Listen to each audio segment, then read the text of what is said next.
I tell you, they never count on someone like Tom marrying a movie star. Took them by surprise.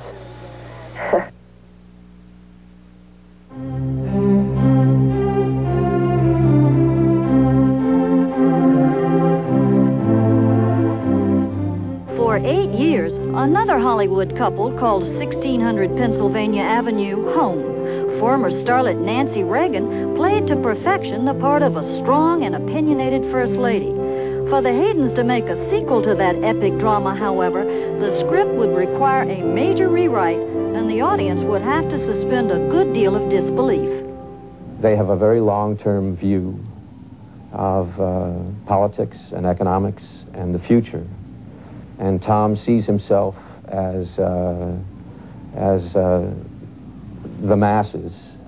And I always knew or strongly believed that their ultimate objective is the White House. The day will come when both Tom Hayden and Jane Fonda will be fully atoned for anything that happened in connection with the war. I disagree with Tom Hayden's political views, and I wouldn't consider it a national tragedy if his political opportunity were damaged. They have a lot of money to put behind an ideology that really isn't centrist to America. If they didn't have any money, I don't think it would trouble anyone. He'd just be like Abby Hoffman running around.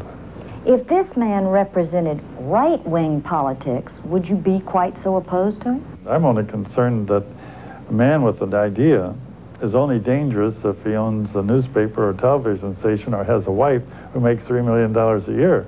It's easy for people on the outside to say, oh, where would Tom be without Jane's money, and where would Jane be without Tom's politics and intellect? And if, in fact, those criticisms are true and they've come together as a couple and been able to give that to each other, well, they're luckier than most. It took a moment in history where millions of people were changing to show me that there was another way to be. And this was why the anti-war movement was so important to me. It was the first time in my whole life that I saw large numbers of human beings from all different kinds of backgrounds saying, we won't go along. In 50 years, Jane had changed.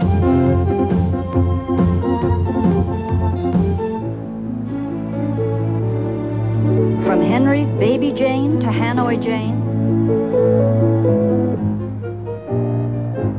From sex kitten to fitness guru.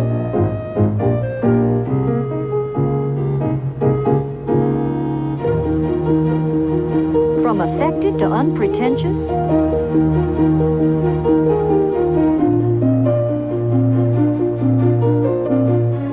From shrill to reasoned.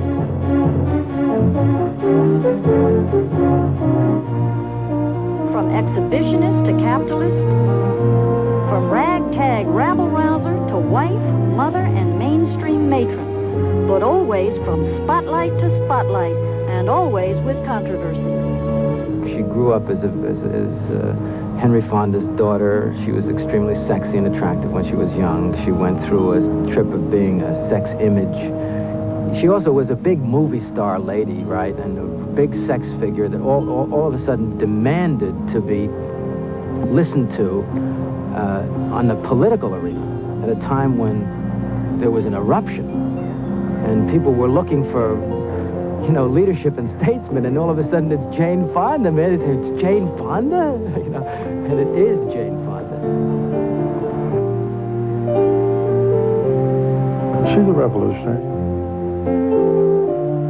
Jane continues to bludgeon us with her ignorance. There's nobody tougher on Jane than Jane herself. I find her to be very shallow and very naive. I think if she were a perfect person, she'd be boring. She may or may not admit it, but she is essentially a product of Hank Fonda. The kind of vision that I have can probably happen best here and will probably happen, I hope, soonest here. I am a citizen activist. I think it's in the highest tradition of our country for private citizens to speak out not just as individuals, but as members of organizations that can have some power. Obviously, as someone who is famous, I have a particular responsibility, and I want to try to use it properly.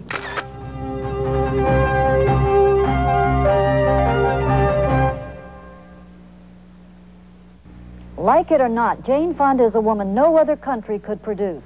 Only in America would she be permitted the freedom to so vociferously damn the very authority she herself seeks to have.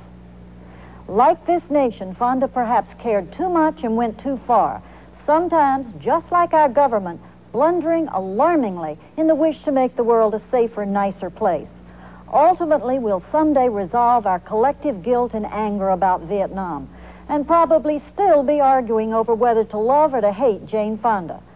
Certainly, she will be heard from in the 1990s. Depending on your point of view, she will either help lead the way or merely hitchhike noisily along on events already in motion. Whichever, Jane Fonda undoubtedly will loom large enough in the 21st century to become the subject of yet another unauthorized biography.